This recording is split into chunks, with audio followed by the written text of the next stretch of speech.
You are about to receive messages that may be harmful to your mental state.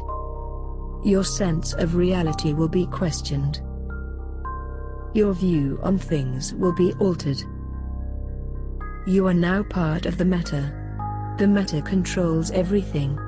The meta determines what will and will not happen. You are watching the Meta Show.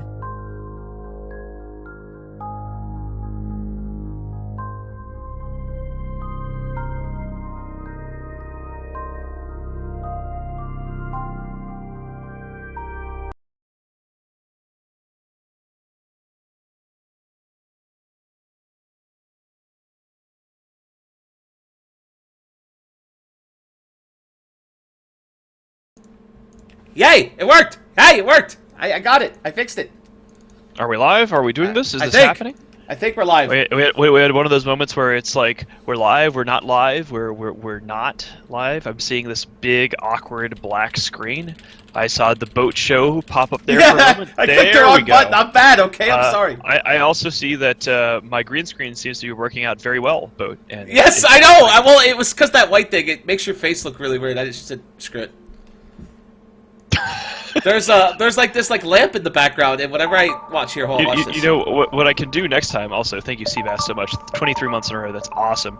One of the things that we can do is, of course, next time I can just have my normal Love to Club set up. Yeah, that's what I thought. I thought you were gonna do that. So, see, this is what it looks like when it's green screened. The white thing just kind of stays there. Well, yeah, because it's the lamp. The lamp is key. All right, boys and girls, so we've got a pretty interesting show going on. So much for UI uniformity. Yes, that's true. So here we are. I'm trying my best. I'm sorry. It is yet another edition of the Meta Show, and as we speak, we should be seeing some CC training op madness for us shortly. Yeah, they're talking. They haven't started fighting yet. That's fantastic. Okay. Skeptic, 24 months in a row. That's interesting. So what I'm not seeing here, and I'm curious about, is are the alerts working? Because I'm seeing people subscribing and JDogsSD1. There we go. Yeah, it's there. It's there. It even makes the noise and everything. Okay, excellent. I wasn't seeing there for a moment, and I was very concerned. So we're good. The system is working. We have 400 people watching. We're going to get some explosions happening. It is a curious week for us at EVE Online. It is the calm before the storm. We're going to go over what we're going to be talking about today. But as everybody now knows, Bernjita is on the horizon. The CSM has just gotten back from Iceland. We have some announcements about the CSM, but we don't know many details because the minutes haven't been released yet. And other than that, there's just sort of lots of spaceship violence, and we're just going to have to see where things go. So what are we going to be talking about today? So real quick, I want to talk about the new alerts. The new alerts are really loud. They're working on it. We noticed this a couple days ago. They get really loud, so apologize for that in advance. But yeah, today's show is going to be really interesting because we're going to talk about a whole lot of stuff. First thing we're going to talk about in our top story is going to be about the CSM. It has changed from 14 members down to 10, which is something I just heard about 5 seconds ago. Yay! We're gonna in the Nullsec Power Hour, we're gonna talk about a whole lot of random shit that just went on in EVE. Jump Hictors. There were 3 instances of Jump Hictors this week. PL dropped supers in the drones on XAX in the drones. No way to get back up. That was interesting. We'll talk about that in a minute. I hear it's a good idea to drop on Horde, and you'll see why. Random low-sec nerds got dumped into trash can. A CO2 Scioto got donated to Mini Love. Well, not donated. It got blown up, but we'll talk about why that happened. OSS attempt to headshot a Nix from FNC. That went about as well as expected. You die in an Oracle and you pay a fine. Find out why, as renters get serious. Jenny declared holy football war against Pandemic Legion, but then immediately joins Game of the... or GOTG, whatever group that's called. Guardians of the Galaxy. Guardians of the Galaxy, yeah, he joins them. Then, of course, in our CCP Please segment, we're going to talk about two-factor authentication. Use it or lose it.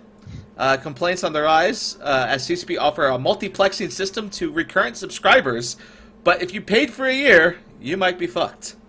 And then we're going to talk with our guest segment, with our lovely guest here, Twizzlespark, about diplomacy in EVE.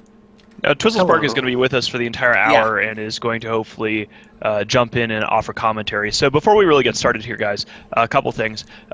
We are, as you can see, We are recruiting new writers. We're trying to spin up a new editorial team. We have 4 editorial teams, and we're looking to go up to 5. So we're looking for about, I'd say, 4 or 5 new writers on INN within the next 2 weeks, because we have a new editorial candidate that I'm very excited about. So as you guys know, on INN, unlike other websites, you are not just a face in the writing staff. Each writer is part of a team of 6 to 8 writers, and they have their editor, and their team works together and does awesome shit, which you guys get to witness. And we make sure we try to make it rain on the boys. So check out the link that I dropped there in channel there if you're interested in working for our team. We're also looking to bring on more streamers, more producers, and more front-end developers. I know that our lead developer, Caesar, has been doing a lot of amazing things on WordPress, and we're looking for people with WordPress experience to come help us dev. So reach out to us. You can find us by the Contact Us form or by the User Submissions form, both of which can be found on that link that I dropped there. So that's point number 1. Point number 2 is, as you can see, we've got new follower alerts, new subscriber alerts. We're working on the audio there. It just got lowered to perfectly amounts. I would love to have any feedback that you guys have on the new alerts. Oh my God, check that out, boys and girls. Silver donation from Twizzlespark. Yes. No, not Twizzles, from Raylos. Oh, Twizzlespark. Raylos saying that Twizzlespark is Diplomanti's best nanny. So we now have 3 levels of donations. So if you want to throw money at the screen, and I'm certainly not going to stop you throwing money at the screen, there's a bronze, silver, and a gold, and each animation is different. Now, this is the product of the INN creative department. Our creative director, Matterall, runs Talking in Stations. You know him, you love him.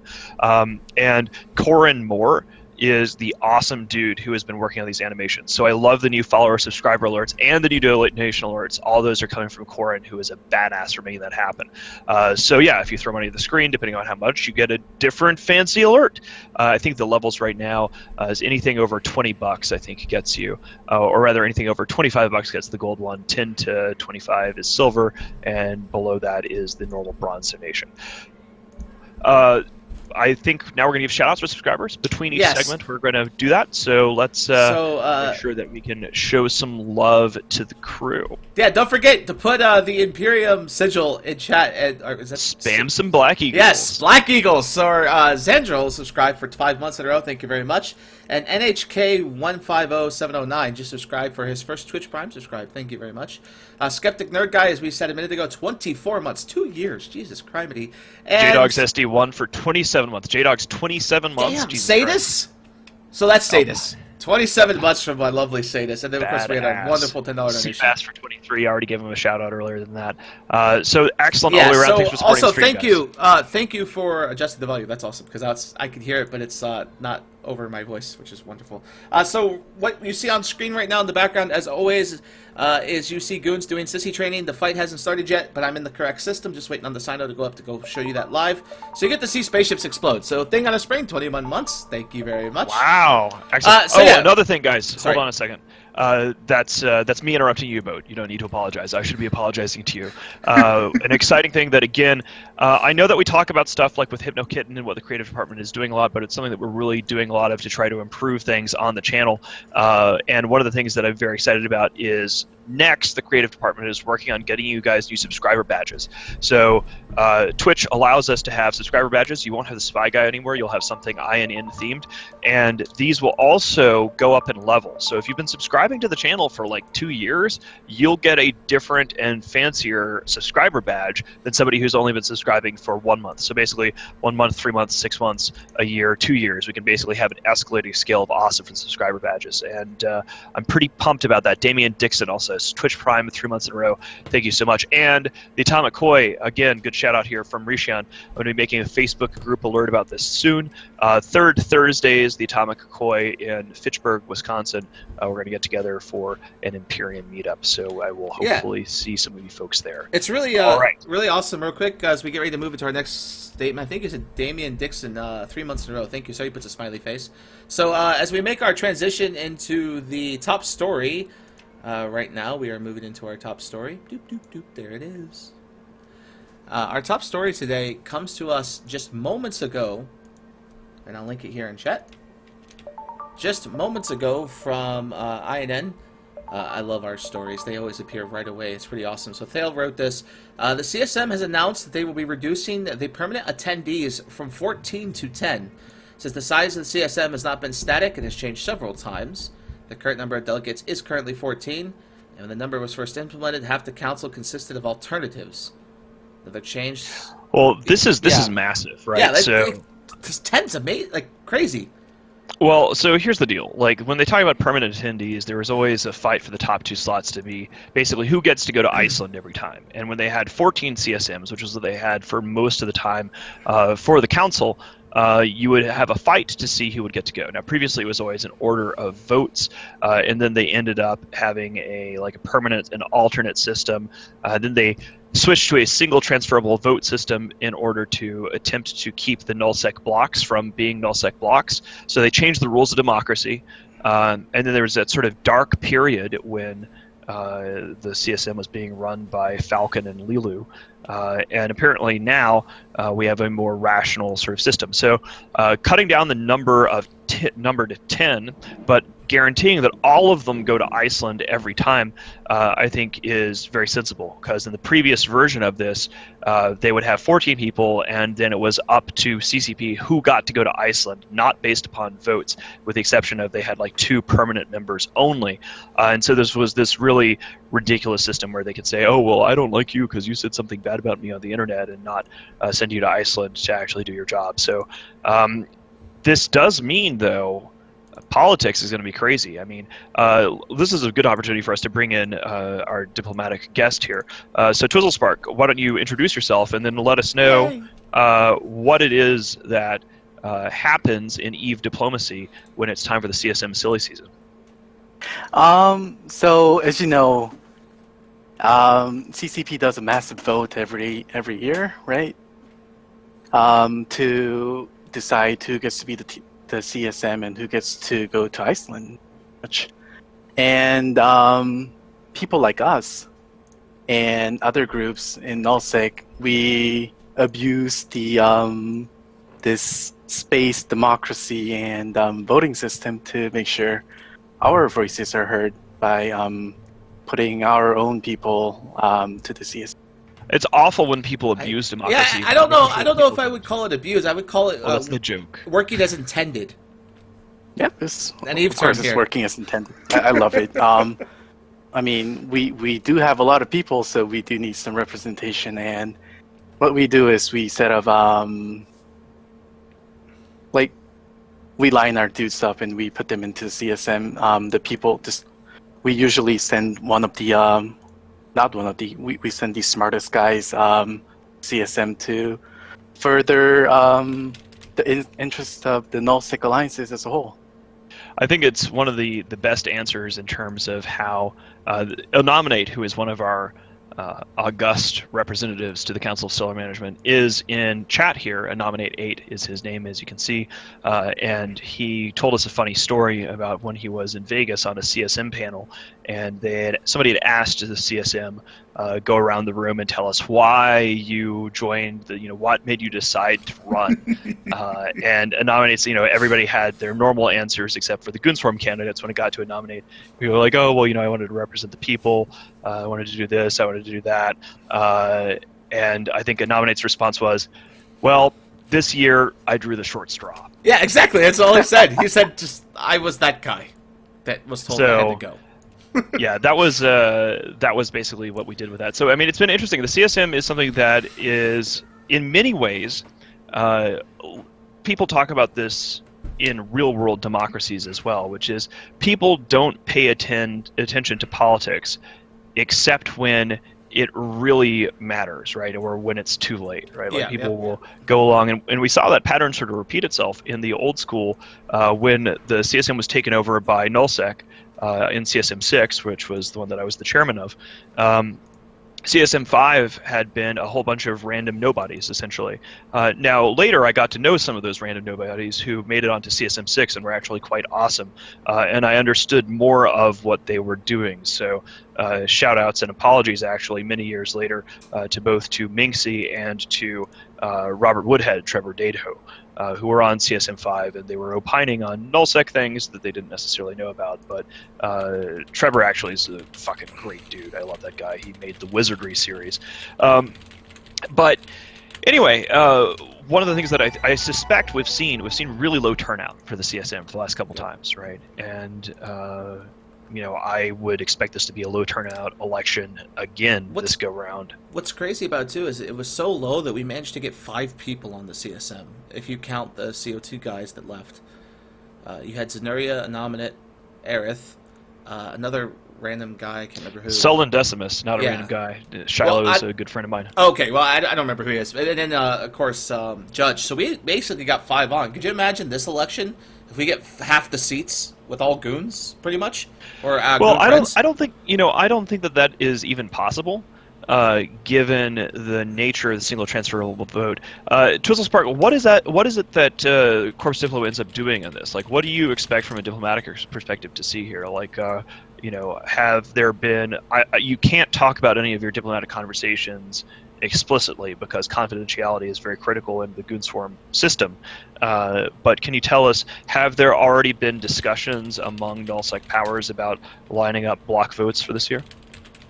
Not yet actually, but I do expect it's going to be very soon.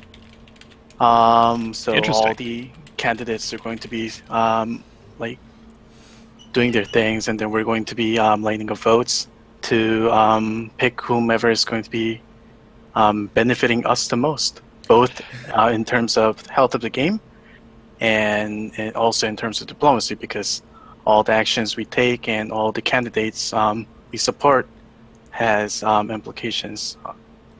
So the rosters, and basically people have to choose what they want to do for candidates between now and February 17th, and then the voting will actually start on March 6th. So actually this entire thing is right around the corner, and one of the reasons why I'm suspecting it'll be a low turnout election is because it is right around the corner, and currently the only people who seem to be talking about it is us. So, I mean, that's a good sign for the Imperium. We're always delighted to have a low turnout election because we're very organized, and that means that we get to democracy harder.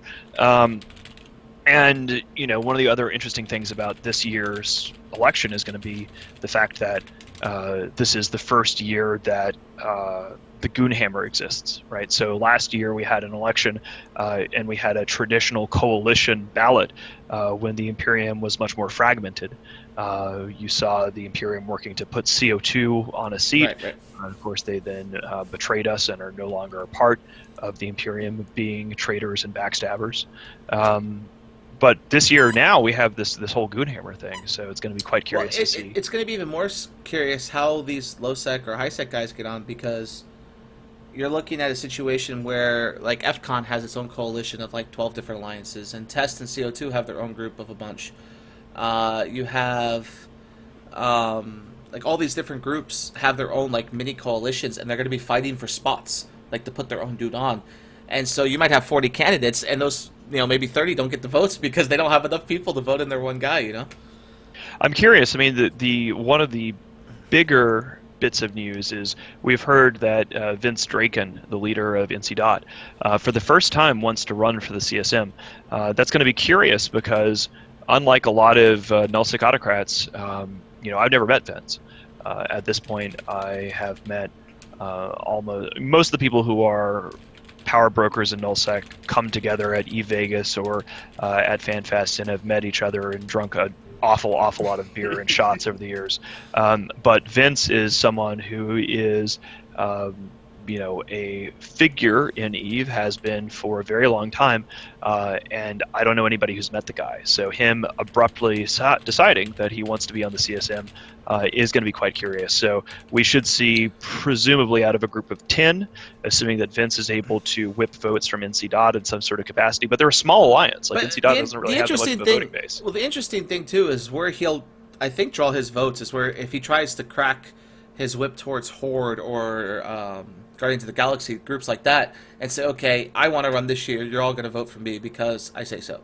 And how that works out. Because he's not going to get it from NC Dot alone, and LowSec all hates him, right? So the only way he's going to get that is from his group of guys around, You know? Well, Yes. I mean, I'm sorry, Chisel, you go. It's going to be very interesting to see the ballots of different alliances because, a spaceship democracy, but not really. So we're going to be able to see who has influence over whom. And you sure as hell we aren't going to be voting for Vince, but other people might, and we're going to see who. Another interesting thing too is that the way that the voting system works in Eve, you couldn't do the level of voter fraud that's done for this type of election in real life. Like you couldn't you couldn't go to hundreds of people and say, okay, you're going to vote exactly this way, right? Because that's kind of against the rules in a way. I don't know. Maybe I'm not a lawyer, but that's how it feels. Well, I mean, you can always tell people how to vote, right? Right, but you can't force them. Whereas, like in our Right, but- case, we can in a way. Well, no, we can't. I mean, that's Oh. the thing. The votes are secret. Like every year, like this is one of the things that people like to say that the Imperium and Goonswarm rigs the election or anything like that. We're simply a very motivated block because those of us who were playing during the era of CSM5 when Grayscale was still with CCP and he basically convinced CSM5 to be a stalking horse for his plan to remove jump bridges from the game. That basically woke up all of Nullsec and got Nullsec politically activated. Now we have this block system of shared ballots. That didn't happen until CSM6, where now it is standard every year for all of the Nullsec powers to use their diplomatic contacts to essentially trade ballot rosters and hand those around and prioritize those such that, even if people who are hostile, one of the things that I will say, even though I was shitting on CO2 for being traitors, and of course in the game they are, GigX is a traitor, it is the case, the judge apparently has been a very mature and reasonable CSM candidate. So we saw that when I was on the CSM as well, is that you would have people who are your enemies in the game, but if you're all from the same sort of demographic, i.e. if you're a nullsec player or a lowsec player, the interests of people who are shooting each other in the game are actually pretty similar if they're playing in the same zone of the game. So it's going to be fascinating to see. So let's see, we've got 10 slots. Somebody's asking a question here in chat, is asking about how many we could expect to see from in the Imperium. The question was basically like, if we have everybody on there, could we actually get everybody there? With a single transferable vote in 10 slots, I would expect to see a maximum of 3 Imperium I would say candidates. 3, yeah. I would say, so 3 Imperium candidates. I would say Vince, probably. Jin Tan from CVA wants to run again. And he's been quite good, so we will probably put him on our ballot. I would expect to see probably the judge from Test and CO2. I don't know if Test is going to back the judge or whether they have any coordination or not, but Test and CO2 have been politically very active together within the game, part of the same coalition, so Test will presumably throw their support behind the judge. So that brings us to 6. PL usually has a candidate, so that's Kill a B, I think, this go around. So now we're at 7, Horde will and get a we're candidate. only talking about Nullsec before we even get to... so that leaves 3 slots left That's for Horde, CVA. CVA has had a candidate almost every year. Horde is huge numbers Jin of voting. Tan is covered there. So you're going to end up in a situation where you might not see a high sec or you might not see a low sec representative or a wormhole representative this year, because those extra 4 slots are gone. And yeah, all of wormhole space can get together, but usually groups like Suetonia Hardnuts- is going to run. I mean, Suetonia is very popular on Reddit. He's in chat right now. But see, someone pointed this out though, and a little bit up the chat is he's now in GSF. And a lot of low sec guys are gonna look at that and go, "Oh, you're in GSF. Why should I vote for you?" I don't think they'll do that. I mean, Suetonia is in Goonswarm, but he's doing his own thing, and he's never been the sort of person that anybody could boss around. I don't think anybody believes that he is taking orders from me, because he's not. Yeah. I mean, if he was, that would be great. I mean, dude, if you want to take orders from me in chat, like, just hit me up on Jabber, and I'll boss you around all day. Oh yeah, and Sidoria! I can pull strings. Don't forget Sidoria. It is popular vote. So, we could see Suetonia as a pretty solid low-sec candidate, I think. I don't know anybody else who's running from low-sec, but at that point, we've got a pretty, a number of people. I mean, Old Smeller Zenuria is, of course, going to be running again. I'm not sure that he's going to be on the Imperium ballot this year. What else do we have here? But yeah, it's interesting because the number of spots being smaller means that the amount of competition is going to be increased. And whenever you have a low turnout election, that means that organization is everything. So the less the turnout, the more an organized force can make a difference. So it's going to be fun, and it's going to be pretty interesting, especially if nobody is talking about it. It means that one of those things where after the election is over, everybody will going, "Oh my God, I wasn't paying attention, and this happened." And it's totally not a real-world political analogy at all. So yeah, so we gotta move on because we already went almost half an hour on this. It's a wonderful conversation topic, but our top story just took up a lot of time. So we are going to move on to Nullsec Power Hour, and I wanted to thank, I don't even know how to say this, Svaka Baka 1929. Thank you for your subscription, sir, and joining the Meta Show group and INN. And also, I will never run for the CSM. Don't even think about it. Fuck Damian that shit. Dixon, 3 months. Yeah, we got that in the last segment. Yeah, we got that last segment. Got it. Okay, so yeah, during now the we're segment, got it. So we are going to move on to the Nullsec Power Hour, and as we move on, I had a suggestion from someone, and so I've started treating the Nullsec Power Hour kind of like CNN reports news. So we're INN News, and welcome to our news segments as we move into the Nullsec Power Hour. Excellent. Oh, and Heldifer, thank you for your 23 months, sir. Holy shit, that is just goddamn amazing. Awesome. Let's get that man some Black Eagles. Yes. 23 of them, in fact. Goddamn. So, Nullsec Power today is long and full of dumpsters. And Lord Axeman, 2 months. Hell There yeah. isn't much news this week. Like, not a lot of things really changed, but a whole lot of fights happened. So, there's been a lot of explosions, but not Yes. too much politically. I mean, basically, one of the things that we've seen, just sort of an overarching narrative for folks, what we're seeing in Nullsec currently is basically the consequences of FozzieSov writ large.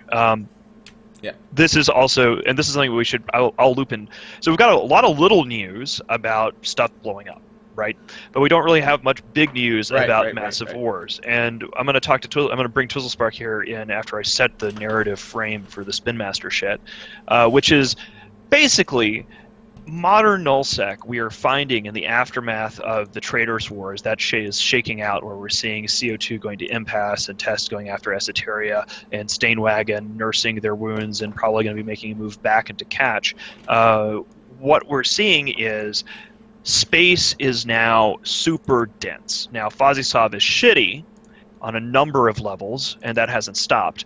But one of the weird consequences of it is that it has allowed you to make super dense utilization of resources. So when you still have a scenario where, if you look at the western area of Catch, there is a group of people who are in those 2 or 3 constellations that are right next to Fort Echo 7 on the Aquarius border, and they only have about 800 characters that are holding like 3 constellations. Then if you look at the map of Delve, you see that Delve actually has 2 constellations that are not even fully utilized yet, and we have the largest entity in the history of online gaming. Like, the Imperium is the largest gaming group that has ever existed under one leader, and we ourselves are not even able to max out Delve. We aren't going, man, we need space and period basis. Like, we still have 2 constellations in Delve that are underutilized, that we're literally just saying, hey, allies, friends, come hang out and use this stuff because we can't do it. So what does that mean politically? Well, what we're seeing here with the Traitors War is Stainwagon was holding sort of a pre-FozzieSov footprint of lots and lots of regions, lots of renters, but not too many characters. And now we're finding out that if you really want to occupy space, you can really cram tens of thousands of people into even one region and still not even maximize it. Yeah, it's kind of ridiculous. So politically speaking, one of the things that this means is there is less conflict and there's less tension for resources, because you can put so many people into such a small territory and maximize it that the stakes are just sort of going lower. Now, the hope is that Eve's making like weird hand signals here on the camera, like jazz hands. Woohoo! But hopefully with alpha clones, we're seeing the PCU of Eve gradually tick up, but until there is more tension and pressure. Twizzlespark, from a diplomatic perspective, what have you been seeing in the overall level of galactic political tensions in the last quarter? To be honest, there has been some decline in like completely visible level of political activity, but there has been a lot of interesting changes, and a lot of groups are finding out, as we did the hard way, consolidation is the key here. and you really need to occupy the space to be able to defend it, and that has a lot of political implications. And one of them being, now if more groups are doing that, then there's a lot of space left. So for groups that does very defensive diplomacy, like XIX, they have a lot of room for renters, and groups like PL are starting to do renter programs. I mean, the example about XIX is pretty interesting. I think we're going to be talking about it soon because PL is actually going to poke around there. Yeah, we're about to come up to that, but update from your screen in the background. I just got informed that Horde was trying to do a test server capital op and has been hot dropped by 300 goods.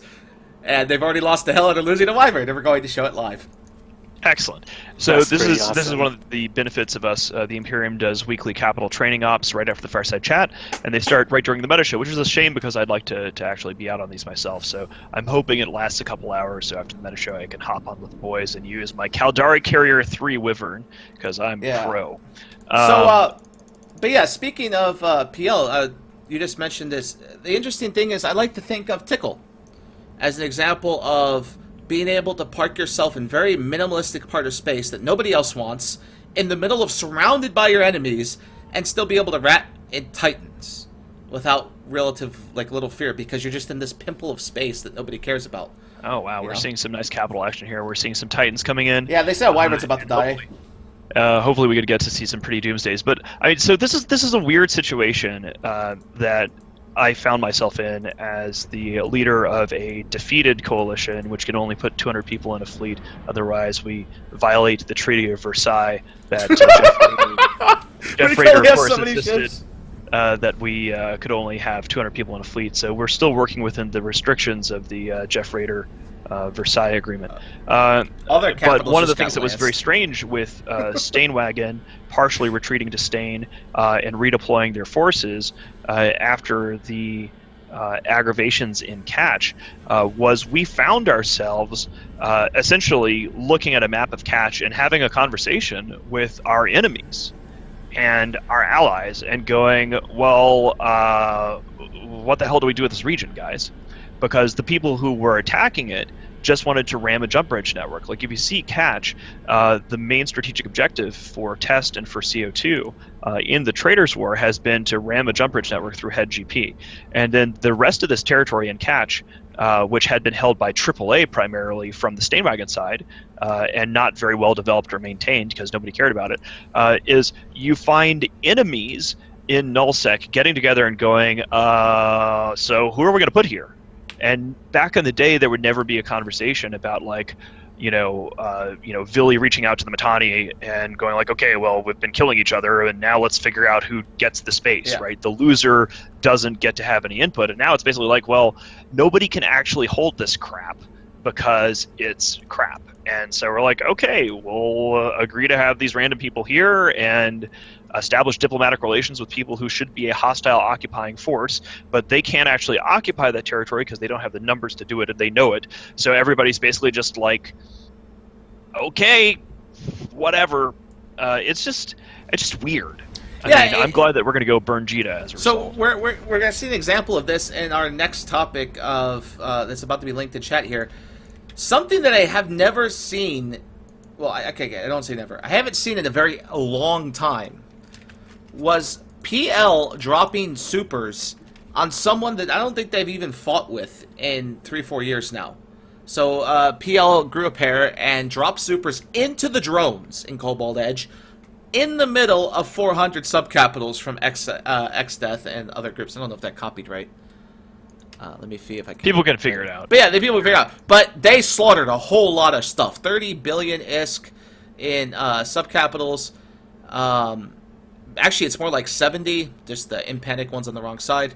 But yeah, it was bad. Like, they dropped in with League of Unaligned Master Pilots. If you guys don't know, League of Unaligned Master Pilots, Lumpy recently moved to Tenal and are blue to PL.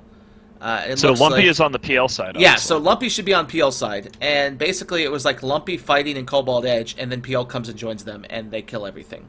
So it's 12 billion to 65 billion on this list. And yeah, it's, I don't know about you guys, but that's just weird. Like, you gotta Well, understand. what's interesting about this battle report is it's primarily, it looks like primarily subcapital losses on the side of Legion of Death. Yeah, Looks that like didn't use any of dead its caps Macarnals because they were and a all bunch of deployed T3s. south. Right? Yeah. All their caps had just deployed south for this big war, and now on the other side of the galaxy, that because XX has a vast space occupancy, right? They own from basically Faith now all the way to Cobalt Edge, right? And that swath of land is hard to travel. I linked a link to Dotland here just to give you an idea. You can't get to Cobalt Edge easily. It's 10 jumps from Jita with a Titan, right? It's not something you can normally do, but if you own Tenal, you can just take a gate now, right? But getting reinforcements there, if shit goes bad, you aren't getting help there, right? That shit's a long way away from Tribute. So I was very shocked to see them drop Titans and shit in the middle of death space. It's just, yeah, it's amazing. I know you have this like puzzled look on your face, but Well, I'm thinking about the economics of it, right? So there are two major factors. Like when we see a quiet week, or even a couple of quiet weeks, especially in the aftermath of a war, we have to think about why. Now, I have a saying that I annoy my directorate with all the time, which is after victory, bureaucracy. Because usually, whenever there's a major victory in anything, you have to sort of drop what you're doing and make arrangements and things like that. So after the shakeup in the Traders' War, after victory, there's then this period of bureaucracy and things like that.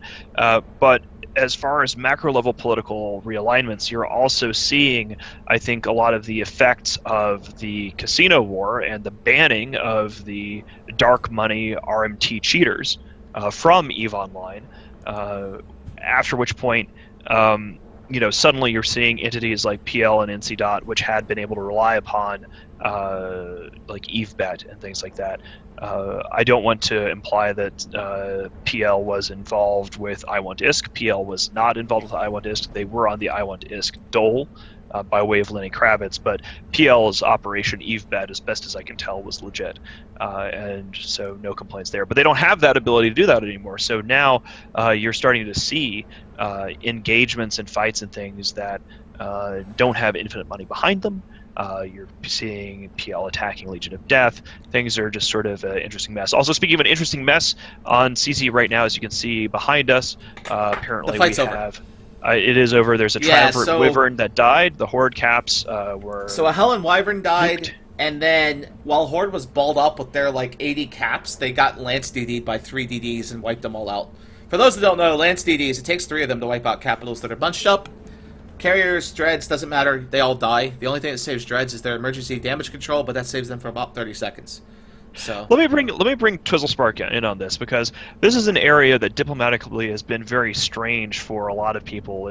There's always been in the Galactic Northeast, there's this area of Russians in the drone regions, and nobody really messes with them because the drone regions are this vast, expansive, go fuck yourself. What the hell is in the Galactic Northeast? What is it like trying to work with the drone Russians at any level? Can you tell us about your experiences managing diplomats and engaging in diplomacy with the drone Russians? First of all, I want to talk about that battle report both linked. This battle report is very interesting in the point of view of a diplomat, because XIX is known to, like I mentioned before, do very defensive diplomacy. They used to have NIP with us. They usually try not to cause big troubles with their neighbors, and essentially their diplomatic goal is to prevent things like this from happening, where PL is bringing super capital fleets into their renter region, where they're having soft because they don't want people like that around. But one of the things that is going to be interesting to see is that if PL is ever going to use Entosis Link on these people, because I don't think so. So people don't really want to do Entosis. I mean, that was one of the things. You can see that from this. It's like maybe Lumpy's doing it, but not only there, but I mean in Catch and stuff like that, it was basically like agreements between parties, like, okay, well, we don't really want to fight this out here. Okay, one side's going to withdraw, the other side's going to go do this. Okay, now is it all right if we? That's why you've actually started to see the creation of diplomatic agreements and negotiations between hostile parties in order to avoid the very FozzieSoft game mechanic that CCP Fozzie was so proud of thinking would revitalize Nullsec with this crazy small gang fixations. Nobody uses it. I mean, now, in Catch, what we've seen is enemies reaching across the aisle and making agreements after a military conflict has taken place in order to opt out of FozzieSoft. Basically, a gentleman's agreement to the effect of, okay, this is going to be a pain in the ass, you got us beat, or you might have us beat. None of us, attacker or defender, want to do this FozzieSoft shit. So let's basically go, okay, all right, we got this, you got this, we'll go over here, we'll put these guys over here. And what's interesting is that FozzieSoft has resulted in more peace, not less. Because what has happened now is the attacker, the victor, has an incentive to actually make deals and compromise with the defeated parties simply to avoid the engaging gameplay of FozzieSoft. That's the thing. It's Eve's always been this way. It has never changed, probably never will change, in the sense that Eve will always... People always look for the easiest way to do everything in Eve. Ratting, mining... It wasn't like that in Dominion. Right, but even in Dominion, like, you would go about it in a way where... how do you make it least troublesome? And PL figured that out by just drop supers on everything and clear a whole region in a day, right? That's how they would handle Dominion, is just roll around with super fleets all day. And in 24 hours, they'd wipe out a region. So there was always, like, where do you find the least amount of efforts to get it done the quickest? With FozzieSoft, there is no increase in speed. You can't make the shit go any faster. Like, right, there's no a way set around speed. it. That's so right. Makes sense. People go and make these Diplo agreements because they don't want to have to deal with it. And if you just harass them just a little bit, something that takes half an hour to an hour can end up being 8 hours. And we've seen that. You know? I mean, that's one of the reasons why our strategy in the Casino War, when we were fighting against infinite money before the cheaters were banned, was essentially to find the worst aspects of FozzieSoft and weaponize them, right? To use interceptors to make node battles as horrible as possible. Oh yeah, we're going to talk about that. I forgot to include that in our CCP, please. We'll get to that in a minute. But Twizzlespark, please continue. Personally, I think the goal of FozzieSoft is fundamentally flawed. This is all seen in human history before. We always work with friends to fend off mutual enemies. We like stability, we like to build something, and we like to keep it. So trying to get alliances and trying to get Nullsec to balkanize and fight each other every day, I don't think it's going to work. It's just not in our nature to be living in that kind of very unstable... even if we could. Yeah. Like, even instability. Like, imagine, even if we could, someone made this comment earlier, is Eve just too big? It is. CCB's talking about adding more regions. It's like, well, okay, there's not enough room in, like, the regions we have. Like, I could cram, as you said, an entire alliance as big as Goons in one region. You're talking about that massive group. Yeah, and it's not even half. I mean, what, half of it right now? We really use? We still have 2 open constellations to the point that we actually just offered some of our friends Couch to say, hey guys, come use this stuff because there's more than enough to go around. What Twizzlespark is pointing out is that human nature is humans are social creatures, yeah, right. And so the fundamental argument and the paradigm, the lens through which CCP Fozzie views. Or perhaps he viewed, maybe he's changed his mind, viewed Eve as being this non-existent alliance tournament style 5v5 or solo wolf pack blah blah blah thing, which has no actual correlation to real human behavior. Real human behavior is to organize, to work together, to build empires. Human history shows this. The history of Eve shows this. This is human nature. And human nature will find a way, just like water will always find a way. So now we are seeing the diplomatic realignment to simply act like this FozzieSoft thing doesn't exist and just try to get around this alien thing. Dominion, you saw these massive battles. We still do see some massive battles in FozzieSoft, but they're all over single-point conflicts. Fortizar is going down. The big fight in the Traders War was the F4R fight. Those were over single-point conflicts, 2 Fortizars going down, and single-point fights, not FozzieSoft crap.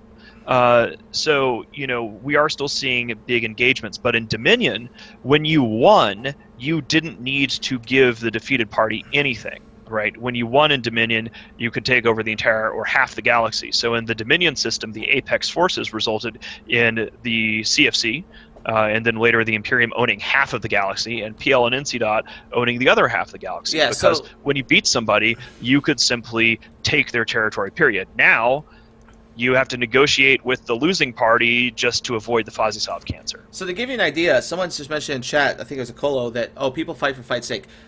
In my, 10 years of experience in EVE, that has never happened. There hasn't Well, he been, says never, I've never sometimes had people that fight for fighting's sake, and I think that's reasonable. I Just don't most know. of the time, that's not the case. I don't, like, maybe they fight for fighting's sake, but usually it's the winning party that gets to say that, right? Like, look at Brave and PL. When PL rolls up in there and drops 100 Supers and Titans and just dick swings over Moa or, Brave can't say, oh, we're just fighting because it's fun, whereas PL could say, oh, we're just doing it because we're bored. Like, the bigger group always gets to say shit like that, but that's not how it works in EVE, right? You don't end up in a situation where both parties are agreeing to meet, the sun at 12 EVE and duke it out, like, that just doesn't happen. As much as Fozzie would love that to happen, I don't think I've ever seen it. What you got? I actually agree with both on this. People say that they're just fighting for fighting's sake, but most of the time when Nullsec powers do this is not true. For example, PL has done an excellent job of this. They have essentially did what's basically an image marketing. They have, by doing these little fights everywhere, they try to look on the line, they're just looking for content. But by doing this, they have put fear into some of the hobby alliances that PL might show up on their doorstep at any time. And this is how you win diplomacy in FozzieSoft these days. You don't want to hold soft because it's Ace. You don't want to do FozzieSoft, but you win EVE by becoming able to exert your influence to places where you don't hold soft in. So, you can see fascinating results, right? I mean, you put PL puts these alliances into these battered wife modes, and I ask myself, is it better to treat like these alliances like how PL does instead of what we do, which is we actually treat people very nicely and fairly? But it's fascinating what people do, and yeah, it's pretty cool. PL's done one better though. Hold on, PL does one better. Not only do they do the battered wife thing, they take the battered wife and install them in their own house and say, okay, we'll just come over to slap you around every once in a while. Because you look at like Brave Newbies, they gave Brave Newbies a home, and then they spent like a week just slapping them. It was great. So yes. One of the questions that I have for TwizzleSpark, and this sort of brings up a point, is that there seems to be timescales in diplomacy. So diplomacy and politics in EVE operates potentially on an extremely long timescale. So I mean, Goonswarm has been around for more than a decade now in EVE in Nullsec. And so when we saw this in the Casino War, we said we operate on a very different timescale, and our enemies were like content, Reddit, sort of like script kiddies, and they're like, oh wow, 2 months, that's a long war, where for us we're used to 3 or 4 years being a long war. So what have you noticed about the entities in EVE that have a longer time frame versus those that have a shorter time frame? Is the time scale of planning in EVE extending? Is it shortening? What are you seeing there in terms of perception in the future, TwizzleSpark? I think it's definitely shortening. The only people like the big Nullsec players, the big Nullsec alliances like NC Dot, PL, and us, we do very long-term diplomacy. We make sure that we are in the best place, perhaps 2 or 3 years from now on. But people do different things. For example, FCON, I would say they are not doing long-term diplomacy. I can't say they're doing wrong diplomacy, but they are more focused on their very immediate concerns rather than their long-term concerns. So rather than them having Russians on their border who they've been having conflicts with, they would rather have CO2 on their border, because then they won't have those campers and random pause shots and things like that. But if it were Goonstorm, we wouldn't be making that decision, because we would be looking out for longer term consequences, and we would be realizing that this isn't really something we would like to get ourselves into in 6 or maybe 10, or maybe a year. Do you think that maybe the reason why we are constantly pointing out that FCON is flip-flopping and joining up with people who had been backstabbing them and acting like nothing happened is not because they are spineless, but because they simply have a sort of like goldfish, they have a very short institutional memory and they've just forgotten. Not even They're that. only looking 30 days ahead of time. Twizzlespark? Oh, sorry. I mean, I do understand. I mean, I understand where they're coming from. I understand what they're doing. I don't agree with it, but you also have to remember that they have very little choice. They are stuck between entities that are a lot more, I think it's fair to say, that are stronger than them. And they have to, they want to maintain their space. They want to be able to rat and mine tomorrow. So that's what they're doing. See, I almost say it like, if you can remember, imagine a drought in Africa. Like, you have fish that live in those little drought-filled ponds when the flood season comes, and then they just bounce ponds because it's the next best place to survive. For them, it's like, with FCON, you see it, like, they'll try to form their own identity now with their new coalition that they're forming. But their new coalition is nothing. If XX wanted to purge them, they'd purge them out. If Tri wanted to purge them, they'd purge them out. Same with any group. So it's like, well, we just happen to fill the space, and maybe they pay rent to XX. I don't know. It just That's doesn't one of feel those like things. it's Billy just popped up in chat and said, "I know you all like to shit on FCON, but they've been very pleasant, and easy to deal with this war." And that's the thing is that FCON will be very pleasant and easy to deal with, and then a stiffer wind will blow when you're not looking, and then they'll be very pleasant and easy to deal with whoever is next talking to them. So I think maybe if all they care about is ratting and mining and peace, then who they hop in bed with simply doesn't matter, and they're serving their interests of their constituents, right? I mean, if people in FCON wanted to have an alliance that had a backbone, they would go to an alliance that had a backbone. They wouldn't be in an alliance that constantly is notorious for flipping sides. And so presumably the people who are in FCON are cool with that after all that they've done. I mean, we have a tremendous number of people who were former FCON within the Imperium that were disgusted by their behavior. So we kept everybody who had a spine, and they're part of our people, and we love them because they had the choice to be spineless, and they chose to stand up for what they believed in. You can imagine for a second, like what Waffle said, the Waffle CEO said about them. You know, he's telling them one thing one minute, and as soon as they got a better deal from Tri, they were crawling up Tri's ass, and that really pissed him off. And that's the same thing you see with groups like FCON.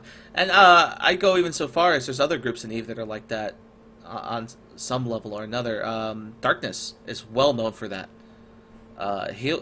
Sword Dragon will flip sides to whoever allows him to get the best offer for him. Doesn't matter if it affects his alliance. Consistently inconsistent, I think. Yeah. So that is an interesting thing. But, you know, like you said, a bunch of little things have happened this week. And one of the little things that happened is space violence killed a hell with unkillable jump pictors. I don't know if you saw that today. That's right. That happened today. Kindar and the boys got a hell kill. And then PL killed a Darkness Nyx with unkillable jump pictures, and the guy that died complained about the fact that he couldn't kill the things tackling him. For some reason I can't get the link to work. Chiselspark, what were you saying? I mean, I'm not a military guy, but I personally think the jump pictor, what we call the jump pictor, which is a Rorqual mining ship fitted with a bunch of points, so it can tackle a super carrier or Titan, with invulnerability button, jumping into tackle stuff. I think it can jump like 10 light years. Is that right, Bo? Yep. 10 light years. It can go invulnerable for 7.5 minutes while still pointing. Now, according to reports, the test server is changing that. You won't be able to point, but you'll still be able to nuke with it. Yeah, that's gonna. So I mean, that's a good sign, I think. But even then, you could still make everything around you invulnerable, which can still point things. So we have a couple of interesting points here in chat that I want to bring up because I do like to show our viewers that we do read chat and engage. So Akulo is pointing out, can you blame an alliance for flipping sides that serves their interests? And somebody is saying, Sidrat saying, loyalty does exist in EVE, and other people are saying that it's rare. I disagree with the idea that loyalty is rare in EVE. If you look at the scope of the great powers in EVE, many of whom have been around playing this game for 5, 8, 10, 13 years in Nullsec, there is a common thread of diplomacy and a rule of law that has developed out of this enormous pressure that the lack of rule of law, the red and tooth and claw nature of Eve, has created this sort of diplomatic structure. And it is extremely rare for an alliance like Darkness or CO2 or AFCON to flip sides, and then that sticks with them forever. So like I have basically, when somebody does flip sides or commits a diplomatic snafu like that, that's actually a big deal. People do remember that. I think that as you get to the lower level entities, though, essentially as the stakes get lower, the amount of inconsistency, backstabbing, betrayals, and treason increases. So when it doesn't matter as much, people are far more willing to say, well, whatever, I'll backstab these allies. I don't really care about them anyway. I don't have much horse in this game. I've got not too much skin in this game, whatever.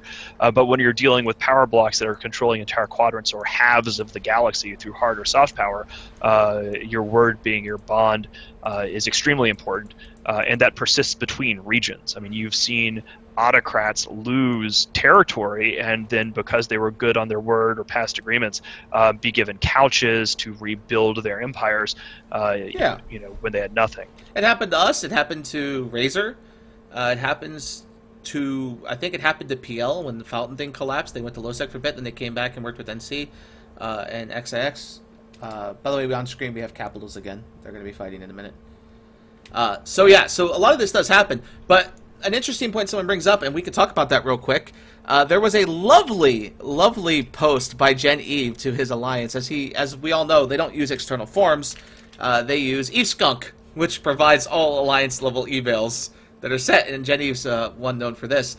And he declares a holy war on Pandemic Legion, saying that, PL blew up our Soyoto and our Fortizar. They are going to face the hand of God, like the goons before them. And then within a day, he has been announcing that he is joining Guardians of the Galaxy and will be moving his assets to the safety of Guardians of the Galaxy, because PL can't touch them there. That is going to go well. Well, it looks like we are out of time. No! We have so much more to talk about. It is the top of the hour. We will wrap up, and we will be covering what we're going to be talking about next week. We also have, after this is the boat show, and of course more capital training op action. And tomorrow I'm going to be streaming with the Sunday edition of the Matani Factor. We're going to be playing, I believe, some PlanetSide 2. There might also be a little bit of EVE Online with a kill operation we have with our big fleets that are out and about.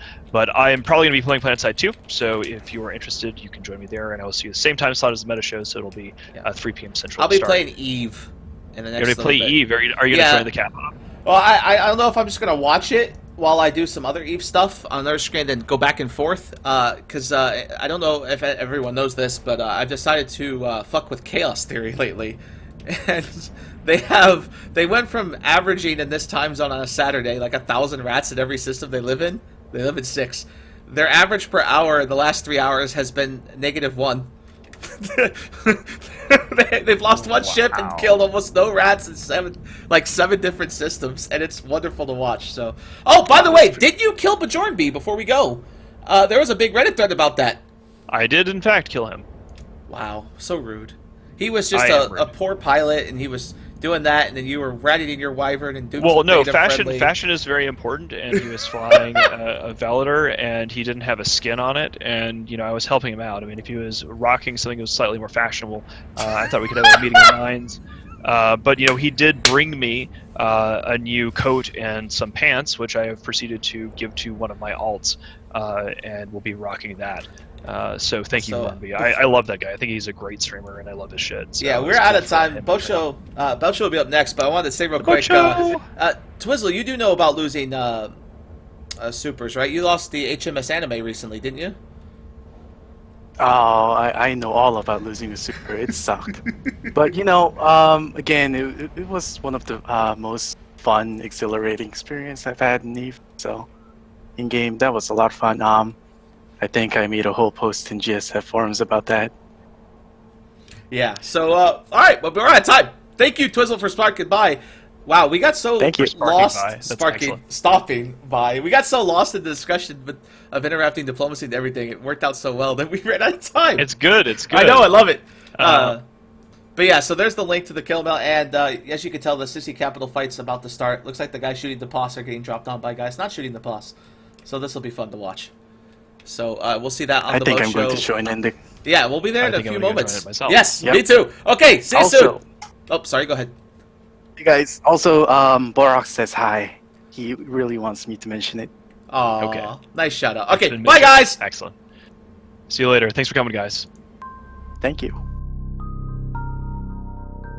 You are about to receive messages that may be harmful to your mental state.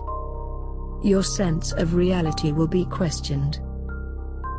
Your view on things will be altered. You are now part of the meta. The meta controls everything. The meta determines what will and will not happen. You are watching the Meta Show.